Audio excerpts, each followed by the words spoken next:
बोधि धर्म महात्मा बुद्ध के शासन में दीक्षित थे। वे ईसा की 6ठी शताब्दी में दक्षिण भारत से सामुद्रिक यात्रा कर चीन पहुँचे। वहाँ उन्होंने देखा कि बौद्ध धर्म का प्रचार करने वाले हजारों सन्यासी विभिन्न मठों में रह रहे हैं। वे सब महात्मा बुद्ध की वाणी के आधार पर अपना जीवन यापन करते हैं और शास्त्रों के उलट फेर में समय व्यतीत कर रहे हैं। बोधि धर्म को यह कुछ अटपटा सा लगा और यह महसूस हुआ कि चीन का बौद्धिक वर्ग बुद्ध धर्म की यथार्थता को पकड़ने में असफल रहा है, क्योंकि धर्म का अवतरण यथार्थ भाषणों से नहीं आचरण से होता है। बोधि धर्म एक पहाड़ की गुफा में गए और सामने वाली पहाड़ी के शिखर को देखते हुए ध्यान मग्न हो गए। वे पद्मासन में बैठे बैठे ध्यान करते रहे। कोई आता तो भी वे मौन ही रहते। वहाँ की जनता उन्हें दीवार देखने वाला ब्राह्मण वालगैनिंग ब्राह्मण कहकर पुकारने लगे। लोयाना नगर में एका नाम का प्रसिद्ध विद्वान रहता था।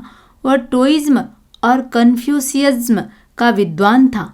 एक बार वह बोधि धर्म से धर्म चर्चा करने पर्वत पर चढ़ा। वह बोधि धर्म के सामने आया, खड़ा रहा, किंतु बोधि धर्म मौन रहे। वह चला गया।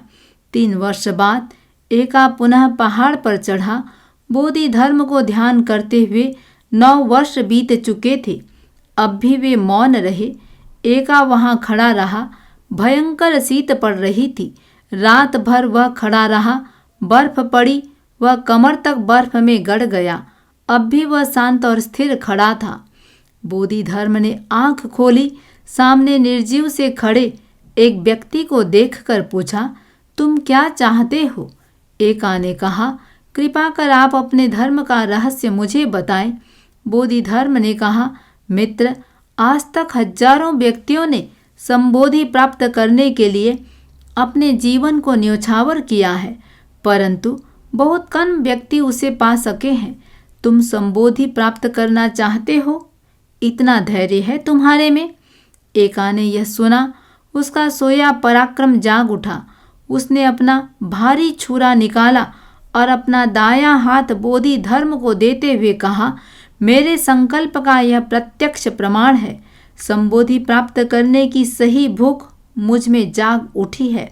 बोधि धर्म ने एका को देखा और देखा कि एका का धैर्य घनीभूत होकर सामने खड़ा है। उन्होंने एका को मार्ग दिखाया। एका लक्ष्य तक पहुंच गया।